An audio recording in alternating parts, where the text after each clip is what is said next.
My name is Raul Alcantar, and I'll be analyzing a passage in Joseph Conrad's Heart of Darkness. This extract is found in the middle of the book. It's located before Marlowe arrives at the interstation and right before the attack from the natives. In this passage, Joseph Conrad focuses on the uncertainty that Marlowe experiences right before he arrives at Kurtz's station. He begins with he creates this uncertainty mostly through motifs. One of the first aspects of the trip that he mentions is the daylight. For instance, he towards the beginning of the passage, he mentions that they must approach in daylight, not at dusk or in the dark. He obviously uses alliteration with daylight, dusk, and dark to emphasize the theme, to emphasize the motif, which also leads to the idea of uncertainty. The dusk is a motif. The dusk and the dark both go into the dusk and the dark both create the sensation of uncertainty, and this also reflects onto the reader to also feel how to feel the mysterious, the eerie feeling that the sailors feel as they travel into the station. Also, when he mentions the dusk came gliding, he uses imagery to also set a mysterious tone, and this motif reappears throughout the passage to set the tone and to set the suspense right before the natives attack. And furthermore, when Marlowe mentions not the faintest sound of any kind could be heard, he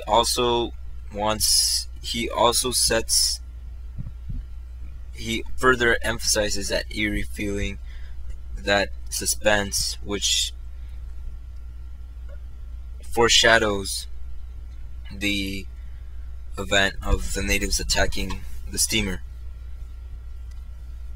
Then also a couple lines down, he mentions that Marlowe felt deaf, then the night came suddenly and struck you blind as well. Conrad brings in also the motifs of blindness and the sense of being deaf. These elements that he uses create a sense of it dulls the senses. When he dulls the senses, he also establishes that uncertainty as well, further emphasizing that uncertainty, which is a prominent theme throughout Conrad's work. And he wants the reader to also feel this same suspense. He wants the reader to experience the same thing that Marlowe is going through as he is about to meet Kurtz, as he is about to finally meet the man he's longing. He has been waiting for such a long time. Then even more motifs, more examples of this motif appear throughout. When he mentions when the sun rose, there was a white fog, which is also a motif, very warm and clammy and more blinding than the night. All in this sentence, he packs in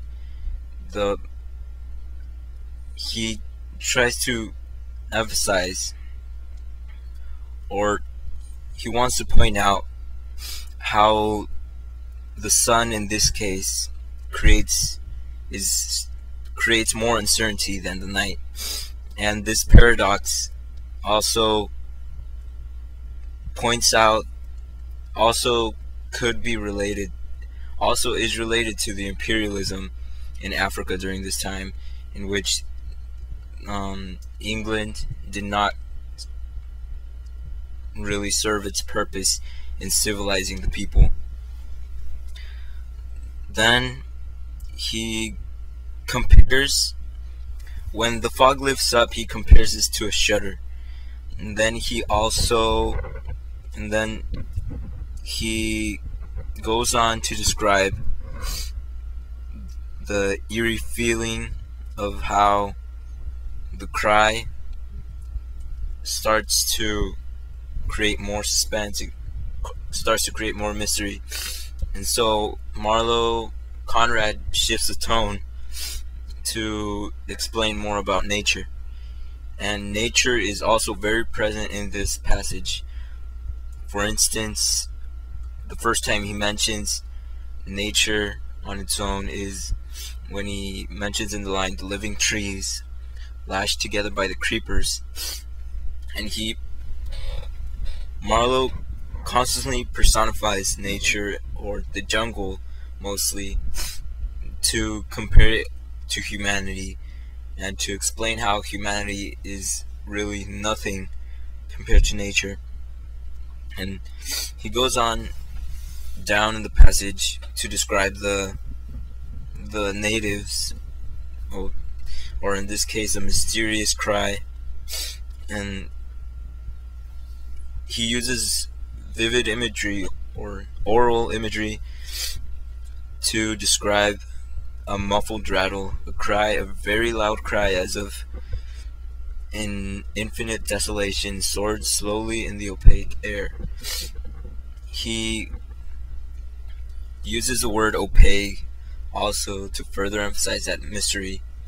And then he also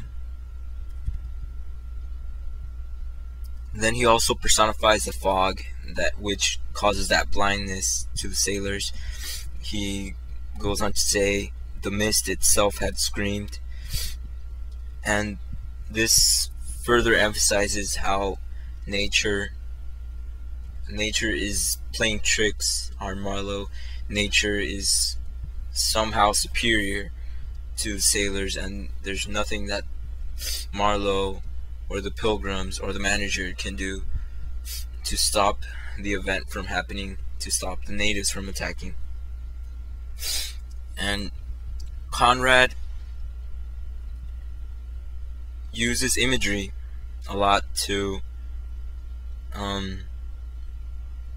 make the jungle superior. As I mentioned before, the jungle, nature, the way he describes nature makes it seem as though man is very small.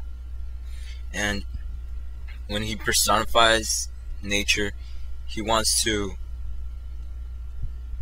make nature seem as though if it were a god, or give it make it a separate entity that hangs over humanity or hangs over humans, but does not necessarily look over them. When the fish leaped out and the loud splash made me, Marlowe, jump as though a gun had been fired. And this obviously foreshadows the event which occurs later on when the pilgrims start shooting at the natives. And then also when he starts mentioning the towering multitude of trees, he uses this vivid imagery to bring the jungle to life, emphasizing that personification. And then he also compares the blazing little ball of the sun to the jungle, and this contrast can also be an allusion to can also be related to how Conrad views humanity. And also when the little ball of the sun is hanging over, he really wants to create that contrast of the light and the dark, and he usually associates the jungle with darkness. And when he compares it to the sun, he wants to create this contrast, which is which creates a sense a sense of awe for the reader, where the reader, when compared to nature, feels very minute. I don't know what the word is, but the reader feels small, and what Conrad wants, and that's the effect that Conrad wants to create. He wants the reader to feel that nature is superior, that nature can always somehow can easily sweep up man with the slightest